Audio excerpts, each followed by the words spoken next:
बांगलादेशमध्ये हिंदूंवर हल्ले होत आहेत. विश्वगुरू शांतका. उद्धव ठाकरेंचा पीएम मोदींवर घणाघात. म्हणाले फक्त फोडाफोडीचे राजकारण.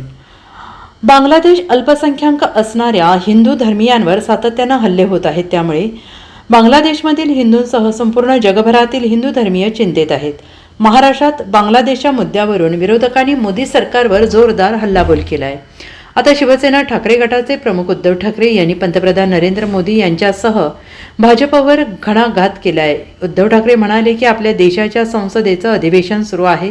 हे अधिवेशन किती सुरळीत सुरू आहे हे आपण पाहत आहोत. महत्त्वाचे विषय सोडून इतर विषयाला महत्त्व दिलं जात आहे. बांगलादेशमध्ये हिंदूंवर हल्ले होत आहेत. आपण बांगलादेशसोबत क्रिकेट खेळणं कितपत योग्य आहे?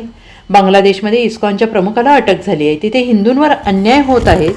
नरेंद्र मोदी यावर काय करणार आहेत? विश्वगुरू शांत का आहेत? तुम्ही युक्रेनचं युद्ध थांबवलं होतं, मग केंद्र सरकार यावर काय करणार आहे?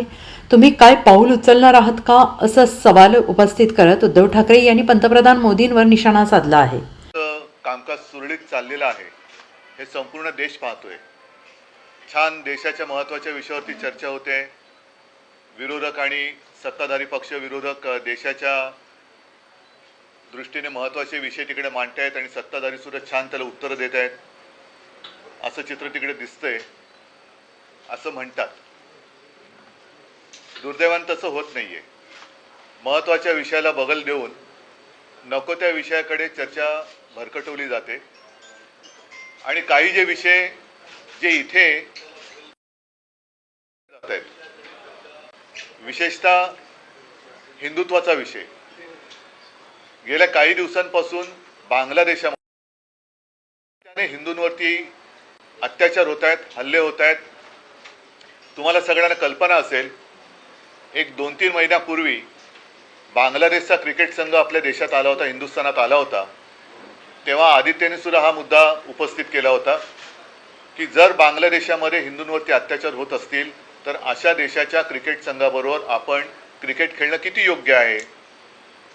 साहजिकच आहे, त्याला सत्ताधारी पक्षाकडनं काही उत्तर मिळालेलं नाही, ते मिळणारच नव्हतं. आत्ता सुद्धा गेले काही दिवस मी पाहतोय. आज मी तुम्हाला सगळ्यांना बोलवण्याचं कारण एवढं आहे की सातत्याने हे हल्ले सुरूच आहेत. अगदी बांगलादेशामध्ये ही बातमी महाराष्ट्र टाइम्सची आहे. इस्कॉनचं केंद्र, इस्कॉनचं मंदिर जाळले तरी आपण गप्प आहोत. त्यांच्या प्रमुख तिथल्या कोण जे असतात इस्कॉनचे, त्यांना अटक झाली तरी सुद्धा आपण गप्प आहोत. हिंदूंवरती रोज अत्याचार होत आहेत तरी देखील आपण गप्प आहोत. मग आपले विश्वगुरू हे अत्याचार नुसतं पाहत का बसलेले आहेत? माझी पंतप्रधान नरेंद्र मोदीजींना विनंती आहे तमाम हिंदूंतर्फे की जसं आपण एका फोनवरती युक्रेनचं युद्ध थांबवलं होतं, तसंच बांगलादेशमध्ये जे काही हिंदूंवरती अत्याचार होत आहेत त्याबद्दल आपण काहीतरी भूमिका घ्यायला पाहिजे, पावलं उचलायला पाहिजेत. कारण इथे नुसतं बटेंगे कटेंगे फटेंगे वटेंगे असं करून काही उपयोग नाही आहे. जिथे काही नाही आहे तिकडे छाती फुगवून दाखवण्यात काही अर्थ नाही आहे. पण जिथे अत्याचार होत आहेत त्यांना आपली धमक दाखवण्याची आज गरज आहे. आणि त्याच्यासाठी आपण काय करणार आहोत? कारण काल आमच्या खासदारांनी माननीय पंतप्रधानांच्या भेटीची वेळ मागितली होती, पण त्यांना ती नाकारण्यात आली.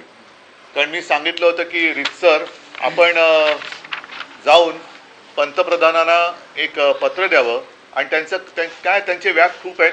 त्यांना खूप देशांमध्ये फिरायचं असतं, जगभर फिरायचं असतं, भाषणं द्यायची असतात. तर कदाचित त्यांच्या नजरेत बांगलादेशामध्ये होणारे हिंदूंवरचे अत्याचार लक्षात आले नसतील, जसं मणिपूरचे आलेले नाहीत.